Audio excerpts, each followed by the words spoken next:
Jadi masukkan nama Andi cover lagu Nafa Urbach misalkan. Setelah di scroll ternyata tidak ada. Maka keputusannya boleh mengambil lirik musik itu. Itu cara yang paling praktis yang pernah saya coba. Kalau terkena hak cipta tidak ada masalah sih sebenarnya teman-teman ya. Konten lirik musik di tahun 2023 apakah bisa lolos monetisasi? Nah, banyak kreator yang menghantui bahwasanya buat konten lirik musik itu tidak bisa lolos monetisasi. Hal itu terbantah dari banyaknya channel dari Viral Bugis yang bergabung dan bisa lolos monetisasi. Buat teman-teman yang membutuhkan suatu edukasi terkait tentang konten lirik musik, silakan klik playlist di atas ini.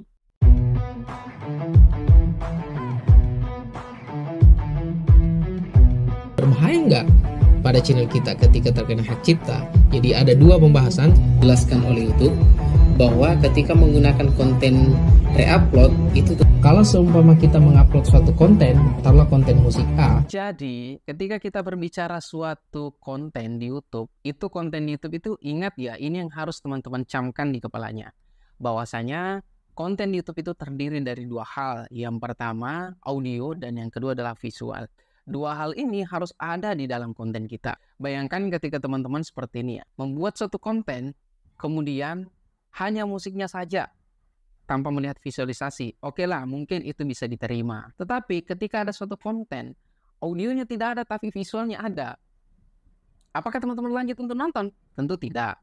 Jadi kembali ke situ bahwa itu merupakan suatu wadah yang memungkinkan kita untuk mengupload apa saja yang penting memenuhi standar komunitas YouTube, dan itu terdiri dari visual dan audio. Jadi itu sudah dipahami ya. Lantas untuk konten lirik musik di tahun 2023 bagaimana cara monetisasinya? Sebaiknya jangan mencontoh beberapa konten lirik musik yang ada di YouTube, karena rata-rata di situ hanya menggunakan background diam ataupun menggunakan visualizer ya, kayak bar musik apa, dan mencantumkan liriknya jadi seakan-akan bergerak tapi itu hanya gambar saja, kemudian memasukkan konten audio dari musik ofisial dan daftar monetisasi untuk pemula kreator. Itu salah ya di tahun 2023.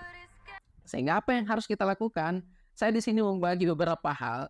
Jadi terkait dari audio dan visualnya itu harus disiapkan semua ya. Nah yang pertama, teman-teman harus menseleksi dulu audio visualnya dulu, audio dulu ya. Jadi teman-teman harus mencari audio yang memang itu belum rentang diupload di YouTube ya teman-teman. Kalau konten itu terkena hak cipta tidak ada masalah. Soalnya konten itu masih bisa lolos monetisasi kalau kena hak cipta. Sebaliknya, konten yang tidak terkena hak cipta itu bisa saja ditolak monetisasi teman-teman. Nah, bagaimana cara memfilternya? Kalau pembahasan saya sebelumnya memfilter konten audio yang akan kita upload, yaitu tentu melakukan pencarian secara manual ya. Jadi kalau misalkan teman-teman ya, kita ingin meng-up konten lirik musik berjudul Nafa Urbach ya. Ya ada lagu Nafa Urbach dulu. Tentu teman-teman harus melakukan pencarian. Apakah cukup di YouTube? Enggak. Jadi bukan hanya di YouTube ya. Jadi teman-teman mencari pencarian Nafa Urbach, lagunya tentang apa? Misalkan kita mau lagu A misalkan, nah kita cari pencarian di YouTube lagu A, kemudian scroll paling ke bawah ya, temukan lagu yang paling sepi penontonnya.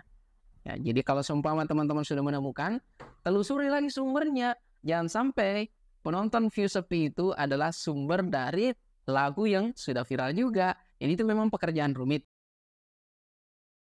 Misalkan lagu A itu ada versi covernya, di cover misalkan oleh si Andi misalkan ya, kayak saya.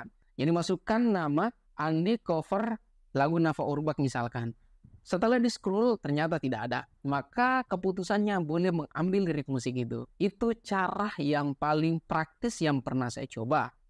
Kalau terkena hak cipta tidak ada masalah sih sebenarnya teman-teman ya.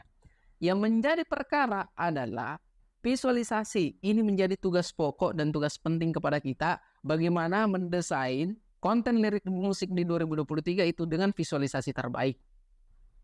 Nah, disinilah peran kita sebagai kreator wajib menampilkan diri. Jadi taruhlah misalkan lagu covernya si Andi tadi, saya tentunya sudah harus izin ya. Jadi saya sudah izin, Oke lah, saya menampilkan diri saya seakan-akan saya bernyanyi, padahal bukan suara saya, jadi lip sync-nya. Tapi musik itu tetap ada dan liriknya tetap ada. Meskipun suara saya nggak keluar, tapi suara asli dari lagu itu. Dan itu suatu keutuhan konten lirik musik di tahun 2023 dengan visualnya yang sudah oke. Kayak gitu.